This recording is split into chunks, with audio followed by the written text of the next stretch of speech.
श्री राधे। आइए चतुर्थ स्कंध के 22वें अध्याय पर विचार करते हैं। 21वें अध्याय में बड़े बड़े देवर्षि, ब्रह्मर्षि और सारे प्रजाओं के सामने राजा पृथु ने प्रजा को धर्म की ओर प्रवृत्त करने के लिए उपदेश दिया था। ये कार्यक्रम संपन्न होने ही वाला था कि वहीं पर शनकादि चारों मुनि आ जाते हैं। किसके पास? राजा पृथु की सभा में। 22वें अध्याय में तत्रोपजगमुर्मुनयः चत्वार सूर्यवर्चस, एकदम सूर्य की तरह तेज वाले सिद्धेश्वर उनको देखकर मानो लोकान अपापान कुर्वत्या, अपने तेज से सारे लोक को पाप रहित करते हुए आते हुए देखा। राजा खड़े हुए, उनका स्वागत किया, सिंहासन पर बिठाया, उनका चरण धोया, चरण अपने सिर में लगाया। तो जब आराम से सनकादि चारों ऋषि बैठ गए तो राजा पृथु हाथ जोड़कर कहते, देखिए राजा ब्राह्मण का कितना, ज्ञानी ब्राह्मण का कितना सम्मान करते हैं। किम तस्य दुर्लभमिह इह लोके परत्र च यस्य विप्रा प्रसीदन्ति शिवो विष्णुश्च सानुग। कहते तस्य यह दुर्लभम, कि उस मनुष्य के लिए इस संसार में क्या दुर्लभ है। या परलोके, परत्र लोके यानी स्वर्ग आदि अन्य लोक में भी क्या दुर्लभ है। बोले किसके लिए? यस्य, जिसके प्रति विप्राह ब्राह्मण प्रसन्न हो, भगवान शंकर प्रसन्न हो, और विष्णु से भगवान विष्णु प्रसन्न हो। ब्राह्मण शंकर और विष्णु जिस पर प्रसन्न हो उसके लिए इहलोक और परलोक में कुछ भी अलभ्य या कोई भी परेशानी नहीं होती। बहुत गजब की बात कहिए। अधना अपिते धन्या साधवो गृह में दिना यद गृहा हर्यवर्यांबो तृणभूमीश्वराबरा। वे गृहस्थी गरीब से गरीब गृहस्थी भी हो तो बड़े धन्य हैं। बोले क्या? जिनके घर में अर्हवर्यांबु, बड़े बड़े महापुरुष के चरण को धोकर वो चरण का जल छिड़क दिया जाता है। जिस घर में, वो घर बेशक गरीब से गरीब गृहस्थी का हो, बड़ा धन्य है। और व्यालालय द्रुमा वैते प्यरिक्ता किल अपार समृद्धि है। संपत्ति का कोई ठिकाना नहीं है। पर जिसके घर में संत महात्मा महापुरुष नहीं आते उनके वो घर क्या है? व्याल आलय समा, यानी सर्प का बिल है। जिस घर में संतों महात्माओं सज्जनों का ब्राह्मणों का आगमन न हो वो धनी का घर भी क्या है? सर्प के बिल के समान है। तो इसलिए आप आए, मैं बड़ा धन्य हूँ। अब आई बात, आते ही कुशल मंगल पूछा जाता है। अब संत महात्मा से क्या कुशल मंगल? ये कुशल मंगल तो गृहस्थियों से पूछा जाता है।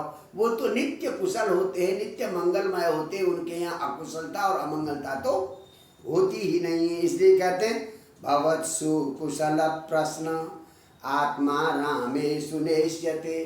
तो आत्मा रामेषु भव, आप तो आत्मा में रमण करने वाले संत हैं, तो आपको कुशल मंगल पूछना उचित नहीं है। बस मैं तो केवल एक ही बात पूछ सकता हूँ। राजा पृथु कह रहे हैं कि क्षेम के नाम जैसा भले, जीव का कल्याण आसानी से कैसे होता है, मनुष्य जीवन का कल्याण आसानी से कैसे होता है, यही पूछूंगा। कुशल मंगल पूछना ये व्यावहारिकता आप लोगों के लिए आवश्यक नहीं है। जब इस प्रकार से जीव के कल्याण की जिज्ञासा की राजा पृथु ने, तब सनत कुमार आदि कहते हैं संगमः खलु साधूनां उभयेषां च सम्मत यत् संभाषण संप्रश्न सर्वेषां वितनोति सम। सज्जनों का संगम जो है ना, दोनों को कल्याण करता है, पूछने वाले का भी और कुछ सुनाने वाले को भी स्मरण हो आता है। तो इसलिए सज्जनों का संगम उभयेषां कल्याणकारक, दोनों के लिए कल्याणकारी है। पूछने वाला प्रश्न पूछेगा और कहने वाला प्रश्न का उत्तर, तो प्रश्न पूछना भी कल्याणकारी और उसका उत्तर देना भी कल्याणकारी। तो इसलिए सज्जनों के यहाँ तो दोनों का कल्याण होता है। अंत में कहते हैं कि कल्याण का रास्ता क्या है, एकदम 2 लाइन में बताया। असंग आत्म व्यतिरिक्त आत्मनि दृढ़ारति ब्रह्मण निर्गुणे च। शरीर और शरीर के अतिरिक्त सारा संसार, आत्मा के अतिरिक्त सब कुछ संसार के प्रति अनासक्ति, केवल चित आत्मा से आसक्ति, आत्मा के अलावा अन्य सब से अनासक्ति, और पर ब्रह्मणी रति, पर ब्रह्म साकार हो निराकार हो जो अपने इष्ट हैं उनके प्रति प्रेम करना, यही जीव के उद्धार का एकमात्र लक्ष्य है। यदा रतिर्ब्रह्मणि नैष्ठिकी पुमान् आचार्यवान् ज्ञान विरागरंगसा दहत्य वीर्यं हृदयं जीवकोशं पंचात्मकं योनिमिवोत्थितोऽग्नि।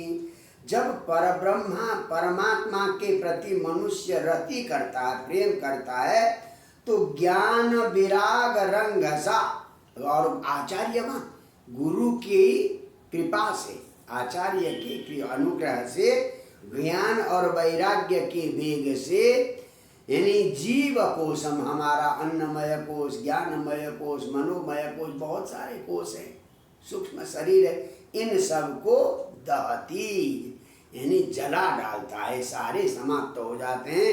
और कैसे जला डालते हैं? जैसे लकड़ी से ही अग्नि पैदा होती है, पर वो अग्नि किसको जलाती है? लकड़ी को ही जलाती है। यानी पैदा भी हुई अग्नि से, लकड़ी से ही, पर वो अग्नि जलाएगी भी किसको? लकड़ी को। इसी प्रकार से हम भी अपने सारे कोशों को ज्ञान और विज्ञान रूपी तलवार से, अग्नि से, गुरुदेव की कृपा से जलाकर भस्म कर देते हैं। कहते हैं इंद्रियै विषयाकृष्टै आक्षिप्तम ध्यायतां मन। जब इंद्रियां विषयों पर आकृष्ट हो जाती है तो मन भी उन्हीं का चिंतन करने लगता है। आपको जलेबी खाने का मन हुआ तो इंद्रिय जलेबी की प्रति आसक्त हो गई, मन भी जलेबी का ही चिंतन करने लगता है। धीरे धीरे चेतना हरते बुद्धि, बुद्धि की चेतना को भी खींच लेता। मन तो चिंतन कर रहा था, बुद्धि भी उधर ही आकर्षित हो जाती है। बोले स्तंभ स्तोयमिव हृदा, जैसे नदी के किनारे वृक्षों की जड़ है, वो धीरे धीरे पानी को अपने अंदर सोख लेती है, वैसे ही इंद्रियां अपनी इच्छाओं को ले लेती है, मन बुद्धि भी उसमें आकर्षित हो जाते हैं।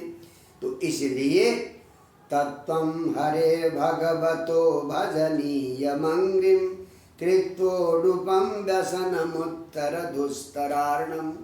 अंतिम उपदेश देते हैं सनकादि ऋषि, भगवान को, भगवान श्री हरि को नौका बनाओ।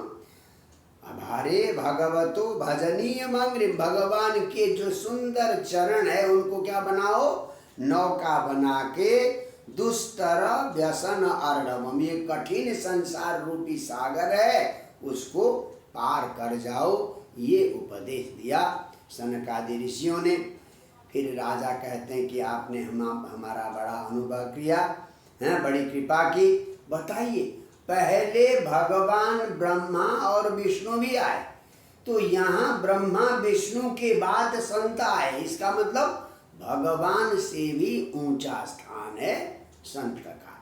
भगवान आए, भगवान ने समझाया पृथु को, फिर भी अंतिम उपदेश देने के लिए, गुरु बनने के लिए सनकादि को आना पड़ा।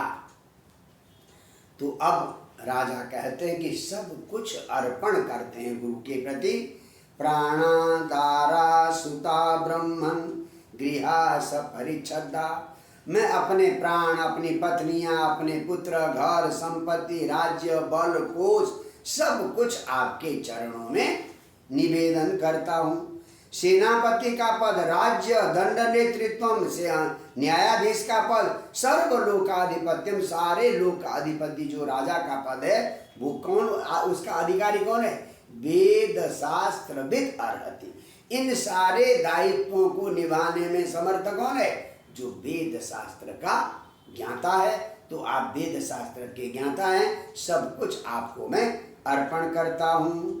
और कहते दान देकर, दान देने वाला ये भ्रम न रखे कि मैंने ब्राह्मण को दिया है। ब्राह्मण को देने वाला संसार में कोई नहीं। एकदम गजब की बात करते हैं कौन? राजा पृथु।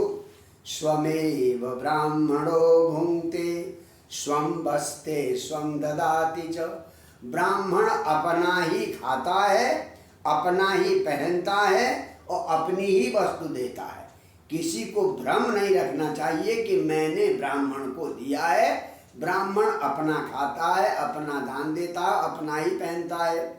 अब तस्यैव अनुग्रहेण, उसी ब्राह्मण की कृपा से क्षत्रिय, वैश्य, शूद्र आदि अन्न ग्रहण करते हैं। इसलिए ब्राह्मण को दान देने मैंने दिया, ये अभिमान कभी भूल कर भी करना नहीं चाहिए। इस प्रकार से राजा ने निवेदन किया। निवेदन करने के बाद वो चले गए, सनक आदि ऋषि चले गए। तो इस प्रकार से अब राज्य शासन करने लगे राजा पृथु। फलम ब्रह्मणि विन्यस्य निर्विसंग समाहित, सारे सत्कर्म का फल भगवान को अर्पण करते हुए अपने को कर्माध्यक्षम, केवल कर्म करने का अधिकार है, फल का अधिकार हमें नहीं है। कर्मण्येवाधिकारस्ते मां फलेषु कदाचन। तो ये फल जो है भगवान को अर्पण करके प्रजा की सेवा करने लगे।